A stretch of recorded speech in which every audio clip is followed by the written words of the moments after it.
وليدة بل أديخا قبلة وليدة بل قبلة يا قبلة وليدة بل أديخا بسا وليدة بل سبقاي سمسا وليدة بل أديخا وعرو هاي زي تقبري مانم زي قبرو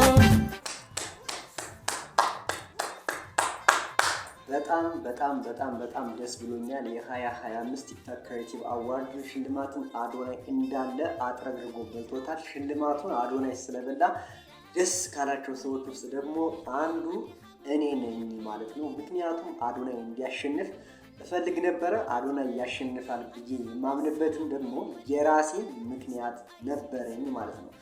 ፕሮግራሙን እንደዚህ አሳያችኋለሁ። ፕሮግራሙ በጣም ቀውጢ ነበር። ተረጋግታችሁ ባላችሁበት አረፍ እንድትሉ በአክብሮት እንጠይቃለን። ይህን ሽልማት እንድንሰጥ እባካችሁ።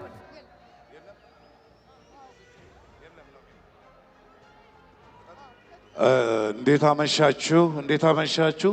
የመጨረሻው ላይ ደርሰናል። ይሄ የዋንጫ ነው የሚመስለው። በጣም ደስ ይላል።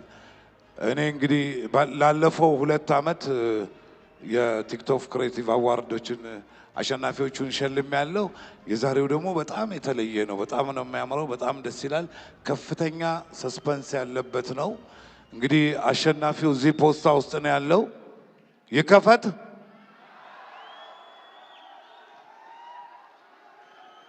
ይከፈት በሉ አንድ ላይ TikTok Creator of the Year for the G Power TikTok Creative Awards of 2025 to be announced in 1, 2.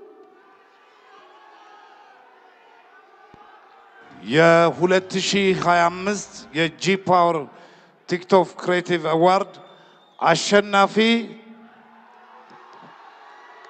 አዶናይ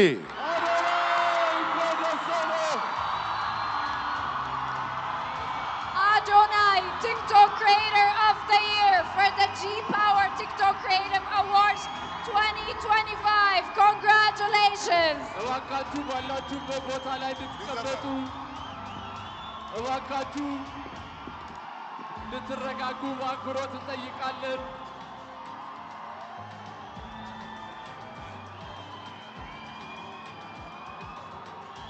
አዶናይ እንኳን ደስ አለህ። በዛሬው ቀን 1 2 3 4 ጊዜ አሸንፏል። ለተከበራችሁ ሸላሚዎቻችን፣ እስካሁን ድረስ አብራችሁን ለቆያችሁ እንግዶቻችን እጅግ በጣም አድርገን እናመሰግናለን። አዶናይን በጣም ብዙ ሰዎች የሚጠሉታሉ። አዶናይን ደግሞ ሽልማቱ አይገባውም ነበር። ሽልማቱ ለሌላ ሰዎች ይገባቸው እንደነበረ የሚያስቡ ሰዎች አሉ። ልክ ናቸው። አዶናይ የማይወዱት ወይም ደግሞ አዶናይ ሽልማቱን እንዳይበላ የሚፈልጉ ሰዎች የራሳቸው የሆነ ሀሳብ አላቸው። ያ ሀሳብ ምንድነው? አዶናይን ከመጥላት የመነጨ ነው። አዶናይ የተጠላበት ነገር ደግሞ አንዳንድ ቲክቶክ ቪዲዮዎች ላይ ወይም ደግሞ ኢንተርቪዎች ላይ በድፍረት በሚናገራቸው ቃላቶች ነው። ግን ያ ምንድነው? በሶሻል ውስጥ ያለ ክፍተት ነው። አዶናይና በአዶናይ አይነት አስተዳደግ ያደጉ ልጆች የሚቸግራቸው ነገርና ሌላው ኖርማል ፖፑሌሽን የሚቸግረው ነገር እጅግ በጣም የተለያየ ነው። ሌላው ኖርማል ፖፑሌሽን የመሰረታዊ ፍላጎት ችግር ያለበትና ያን መሰረታዊ ፍላጎት ችግር ለመቅረፍ ደፋ ቀና የሚል ነው። አዶናይና በአዶናይ አይነት መንገድ ያደጉ ልጆች ደግሞ የመሰረታዊ ፍላጎት ችግር ጭራሹን የለባቸውም። ስለዚህ ኖርማል ፖፑሌሽን አዶናይና የአዶናይን አይነት አስተዳደግ ያላቸው ሰዎች ሊረዳው ይገባል ማለት ነው። አዶናይ ማለት አንደኛ ክፍል ሆኖ የግሉ ጥቁር መኪና ያለው፣ የግሉ ሹፌር ያለው፣ የግሉ ቤት ያለው እጅግ በጣም ተቀናጦ ያደገ እጅግ በጣም የባለ ሀብት ልጅ ነው። በጣም ሲበዛ ማለት ነው። መቀሌ ላይ ያላቸው መናፈሻን አዶናይ ቪዲዮ ላይ አሳይቷቸዋል። መቀሌ ላይ ያላቸውን ቤት አዶናይ እንዲሁ አሳይቷቸዋል። የእናቱንም የአባቱንም መናፈሻዎች፣ ሆቴሎች እንግዲህ አዶናይ በራሱ ቪዲዮ አሳይቷል ማለት ነው። በቅርብ ከ3 ወር በፊት አዶናይ ቪዲዮ አሳይቶ ነበር። እንዲሁም አዲስ አበባ እጅግ በርካታ ቤት አላቸው። ምንድነው ማለት የፈለጉት? አዶናይ እጅግ ሲበዛ የባለ ሀብት ልጅ ነው። የባለ ሀብት ልጆች የሚቸግራቸው ነገርና ሌላው ሰው የሚቸግረው ነገር በጣም የተለያየ ነገር ነው። ሌላው ሰው የመሰረታዊ ፍላጎት ችግር ሊኖርበት ይችላል። እነዚህ የባለሀብት ልጆች ደግሞ መሰረታዊ ፍላጎታቸው ይሟላላቸውና ከፍተኛ የሆነ የፍቅር ችግር አለባቸው። ምክንያቱም ቤተሰቦቻቸው በስራ ምክንያት ጠዋት ልጆች ካልጋ ከመነሳታቸው በፊት ትተዋቸው ወደ ስራ ይሄዳሉ። ማታ ልጆች ከትምህርት መጥተው ደግሟቸው ተጫውተው ከተኙ በኋላ ልጆች ከተንቀለቁ በኋላ ነው ስራ የሚገቡ። ወላጆችና ልጆች የሚገናኙት መቼ ነው ማለት ነው? እንደ እንቁጣጣሽ፣ ገና፣ መስቀል፣ ፋሲካ ያለ ቤት የሚያስውል ሴርሞኒ ሲኖር ብቻ ከልጆቻቸው ጋር ወላጆች ይገናኛሉ ማለት ነው። ይህ ማለት ምን ማለት ነው? እንግዲህ ልጆች ፍቅር ሳይሰጣቸው ነው የሚያድጉ ማለት ነው። ምክንያቱም ወላጆች ወደ ስራ በሚሄዱበት ጊዜ ለአሳዳጊ ዘመድ ወይም ደግሞ ለአሳዳጊ የቤት ሰራተኛ ነው ልጆችን አደራ ብለው ይህን አድርጉላቸው ብለው ትተው የሚሄዱ ማለት ነው። እነዛ አሳዳጊዎች ደግሞ የራሳቸው ከፍተኛ የሆነ የቤት ውስጥ ስራ ተሰጧቸው ስለሚሄድና ከፍተኛ የሆነ ስራ ስላለባቸው ለልጆች መስጠት ያለባቸውን ፍቅር አይሰጧቸውም። ልጆቹ በእርግጥም ፍቅር ማግኘት ያለባቸው ደግሞ ከወላጆች ነው። ስለዚህ ከፍተኛ የሆነ የፍቅር ጥማት አለባቸው። ወይም ደግሞ ሌላው ሰው ሊሰማው የሚያችል እኔ አልወደድም የሚል ስሜት ይሰማቸዋል። ሌላው ኖርማል ሰው የመሰረታዊ ፍላጎት ችግር ቢኖርበትም እኔ አልወደድም የሚል ሀሳብ ማሰብ ለሱ እንደ ቅንጦት ነው። ምክንያቱም ገና ምግብ መብላት ቸግሮታል። በቀን 3 ለመብላት በጣም ብዙ ስቃይ ነው የሚሰቃይ። ለመብላትና ለመጠጣት ለመልበስ መኖሪያ ቤት አጥቶ ለዶርም ለመክፈል እንኳን የሚሰቃይ ሰው እንዴት እኔ አልወደድም የሚል ሀሳብ ሊያሳስበው ይችላል። ይህን ሀሳብ የሚያሳስባቸው ምን አይነት ሰዎች መስላችሁ? እነ አዶናይና በአዶናይ አይነት መንገድ የሚያድጉ በጣም ቅንጡ የሀብታም ልጆች ያለመወደድ ስሜት ይሰማቸዋል። ምክንያቱም እነሱም ከውስጣቸው የሚያውቁት ፍቅር የለም፣ ከውጭም የሚሰጣቸው የለመዱት የሚያውቁት ፍቅር የለም ማለት ነው። ስለዚህ ከፍተኛ የሆነ የፍቅር እጦት የመወደድ ስሜት እጦት ስላለባቸው ኤርሊ ኤጅ ገና ማለት ነው የሃይስኩል ተማሪ ሆኖ ከሃይስኩል አይደለም ገና የጁኒየር ተማሪ ሆኖ ከአንደኛ እስከ 8ኛ ክፍል ባሉበት ማለት ነው የፍቅር ግንኙነት ውስጥ ይገባሉ።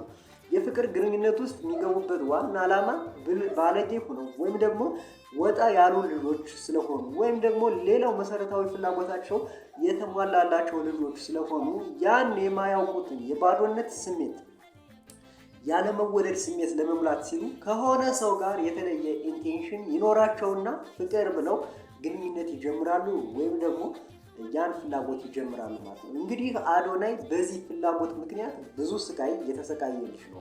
4ኛ ክፍል ጀምሬ አፍቅሬ ነበር ይላል። 4ኛ ፍቅር ጀምሮ እሱ የፈለገው ነገር ምንድነው? ፍቅር ነው። ገብቷቸዋል። ቤተሰቦቹ ያልሰጡትን ፍቅር የሆነ ሰው እንዲሰጠው ፈልጎ ነበር። ይህን የመወደድ ስሜት ፍለጋ ይህን የመፈለግ ስሜት ፍለጋ እስከ ካናዳ ድረስ ሄዶ ካናዳም 7 ዓመት ቆይቷል።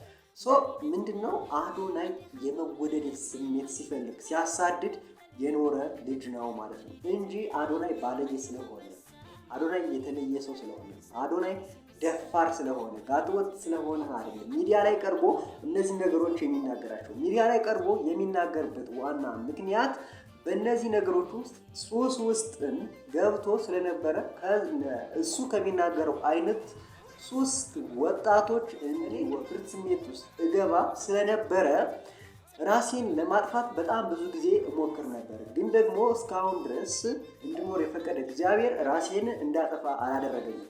ብዙ ሰዎች ራሳቸውን እያጠፉ ነው ብዬ አምናለሁ። ስለዚህ ከዛ ሱስ ወጥተው ራሳቸውን እንዲቀይሩ አርያ መሆን እፈልጋለሁ። ለዛ ነው በድፍረት የምናገረው ብሎ እንግዲህ አመለሰት ጋር ባደረገው ኢንተርቪው ሙሉ በሙሉ ተናግሯል ማለት ነው። ወቾ ጉድ ላይ በነበረው ኢንተርቪው ልጆች ሞር ኢንተርቴንመንት ላይ ስለሆነ ፎከስ የሚያደርጉት የሚያስቀውን ፓርት ብቻ 20 ሰከንድ ቆርጠው አወጡና ልጁን በመጥፎ ነገር እንዲገመትና እንዲታይ አደረገ ማለት ነው። አሁን ብዙዎቻችሁ አዶናይን የምትጠሉ ሰዎች የአዶናይን ወቾ ጉድ ላይ ያደረገው ሙሉ የ4 ሰዓት ኢንተርቪው አላያችሁትም። ልጁ የ4 ሰዓት ኢንተርቪው ነው ያደረገው። ግን ወቾ ጉድ ላይ ለማስረዳት በሚሞክርበት ሰዓት እነ ቤኪና ያኛው አንደኛው እንዲያወራ አልፈቀዱለትም። ማሂ እንዲያወራ እየፈቀደለሽለት ነበር። እነሳ ግን በሳቅ ሁለቱ ወንዶች ማለት ነው እንዲያወራ አልፈቀዱለትም። ስለዚህ አመለሰት ላይ ቀርቦ ያስረዳውን ነገር እዛም ጋር ሊያስረዳ ነበረ ልጁ ግን ሊያስረዳ አልፈቀዱለትም። ቆርጠው አውጥተው ቫይራል አደረጓት። አዶናይ በዛ ሚስጄሽ ተደረገ እንጂ አዶናይ የዲሲፕሊን ችግር ያለበት ልጅ አይደለም። አዶናይ ዲሲፕሊን እስከ ጥንቁሩ ያለው ልጅ ነው። ከዛ ሌላው የአዶናይ በጣም የምወድለት ኳሊቲ አለው። አዶናይ በጣም 3 ኳሊቲዎች አሉት። አንደኛው የምወድለት ኳሊቲ ሸመኛ ነው። በጣም ሼም አለው። ምን መሰላችሁ? በጣም እንደነገርኳችሁ የባለሀብት ልጅ ነው። ቤቱ ቁጭ ብሎ የእናቱ ሀብት እኮ የሱ ነው፣ የአባቱ ሀብት የሱ ነው። ካሏቸው አዲስ አበባ ውስጥ ካሏቸው 4-5 ቤት ውስጥ እኮ አንዱ የአዶናይ ነው በዲፋውት ማለት ነው። ግን የቤተሰቡን ሀብት መውረስ አይፈልግም። በራሱ መስራት፣ ራሱን መቀየር፣ የራሱ የሆነ ኢንካም ጀነሬት የሚያደርግ ሰው መሆን ነው የሚፈልግ። የወራሽነት ሜንታሊቲ የለውም። ሰው እኮ የባለሀብት ልጅ ሆኖ አይደለም የድሃ ልጅ ሆኖ ዝም ብሎ ቤት ውስጥ ቁጭ ብሎ ያለውን የአባቱን የሆነ ነገር መውረስ የሚፈልግ ሰው አለ። አዶናይ እድሜ ያለ ማለት ነው። አዶናይ የወራሽነት ሜንታሊቲ የእርዳታ ጠያቂነት ሜንታሊቲ ስለሌለው ሁለተኛው አዶናይ እኔን ከሚመችኝ ባህሪው ምን መሰላችሁ? እጅግ በጣም አመስጋኝና አስተዋሽ ነው። እንግዲህ እዚህ ጋር ቪዲዮ አሳያችኋለሁ። አንደኛው ያመሰገነው ምንድነው? ቅድስት ድንግል ማርያም ነው። ቅድስት ድንግል ማርያምን ካፌ አላወጣትም ብሎ እንግዲህ የቲክቶክ አዋርዱን ሲቀበል እንደዚህ ብሎ አመስግኗታል ማለት ነው። ሰምተን እንመለስ። ማርያም ማርያም ማርያም ማርያም ማርያም ማርያም ስሟን ጠራለሁ ሁሌም። ቪዲዮዬን ከተመለከታችሁ ማርያምን ሳልተናግሬ አላቅም። ሁሌም ምላሴ ላይ ያለች ሳልዋሽ ነው የምናገረው። እቆምላታለሁ። እሷ ነች እዚህ ደረጃ ያደረሰችኝ። ማርያም እላለሁ ሁሌም። ማርያምን ደስ ብሎኛል ስላሸነፍኩኝ። ማርያምን ደስ ብሎኛል እዚህ ስቴጅ ስለቆምኩኝ። ማርያምን ደስ ብሎኛል እዚህ ደረጃ ስለደረስኩኝ። እግዚአብሔር የተመሰገነ ይሁን። ማርያም አመሰግንሻለሁ። እንዲሁም ደግሞ በሁለተኛ ደረጃ ያመሰግነው ናፒ ነው። ናፒ ማለት ካሜራማን ነው። ካሜራማኖች ከቲክቶከሮች ጋር በሚያሳልፉት ጊዜ የሚከፍሉት ዋጋ በጣም ከባድ ነው። ይወድቃሉ፣ ይነሳሉ፣ የሰውን አቴንሽን የሚስብ ነገር ለማስገባት ይሞክራሉ። በጣም ብዙ ሰው የተሻገረበትን ድልድይ ሰባሪ ነው። አዶናይ ግን እዛ ጋር ወጥቶ ቅድስት ድንግል ማርያም እና ይህን ናፒን ካሜራማኑን አመሰገነ። ቅድስት ድንግል ማርያም ኦልሬዲ የተመሰገነች ናት፣ ይገባታል። ናፒን ግን እንዴት አስታወሰው? እኔ ገርሞኛል። ማንም ሰው ካሜራማኑን አስታውሰው አያውቅም። አዶናይ ግን አድርጎታል። ይችላል። ቪዲዮውን አይተን እንመለስ። አንድ ትልቅ ሰው መጣት ፈልጋለሁ። እዚህ ናፒ ወንድሜ አንዴ ወደ መድረክ እንድንመጣ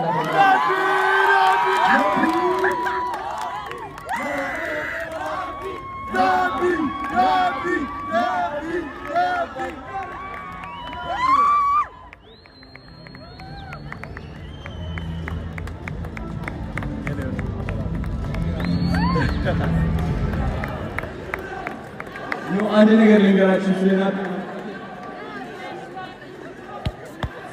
አንድ ነገር ልንገራችሁ።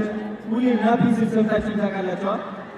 ናፒ ማለት እሱ ነው ወንድሜ፣ ከኔ ጋር ቆሞ ሁሌም የቀረጸኝ ማለት ነው። ላይፍ ስታይሌ ወደ ህይወቴ እንድገቡ ያደረጋችሁ ናፒ ነው። ጀግና ነው። ትልቅ ደረጃ ይደርሳል። ከዚህ በላይ ይደርሳል። የተናገረው ነገር ካለ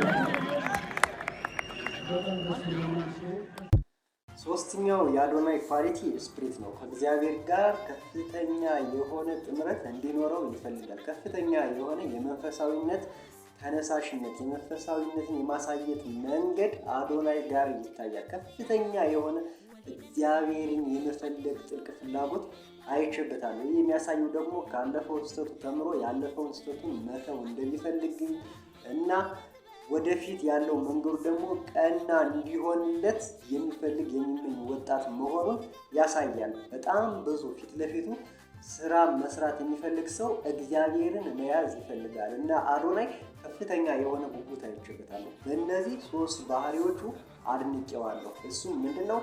ከፍተኛ የሆነ እግዚአብሔርን የሚፈልግ ጉጉት ወይም መንፈሳዊነት ልንለው እንችላለን። ከፍተኛ የሆነ እርዳታ ፈላጊነት እርዳታ ፈላጊ ያለመሆን ማንነት አይቼበታለሁ። እንዲሁም ደግሞ የአመስጋኝነት ማንነት አይቼበታለሁ። አዶናይ ብዙ ህይወቶችን እያተረፈ ነው።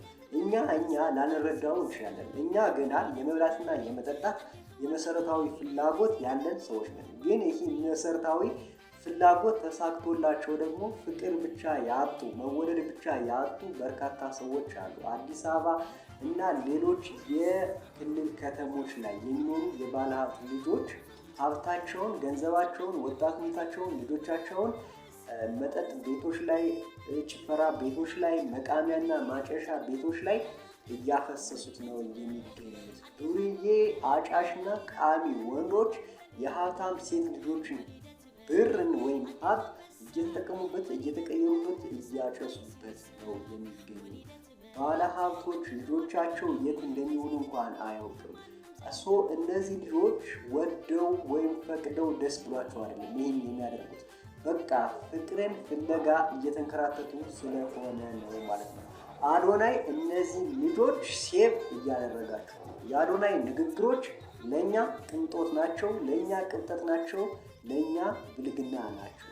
ለሌላ መሰረታዊ ፍላጎታቸው ተሟልቶላቸው፣ ነገር ግን ፍቅር ላጡ፣ ፍቅር ላላገኙ፣ ቤተሰብ ላላቀፋቸው ልጆች ቤተሰብ ቢዚ በመሆናቸው ምክንያት ማለት ነው፣ ወይም ደግሞ ቤተሰብ ጠዋት ወጣው ማታ በመግባታቸው ምክንያት፣ ቤተሰብ ይበልጥ ትኩረታቸው ስራ ላይ በመሆኑ ምክንያት ማለት ነው። ፍቅር ላጡ ልጆችና የተለያየ ሱስ ውስጥ ላሉ ልጆች አዶናይ ያስፈልጋቸዋል፣ ታስፈልጋቸዋለህ። አዶናይ በርታ፣ ይመችህ።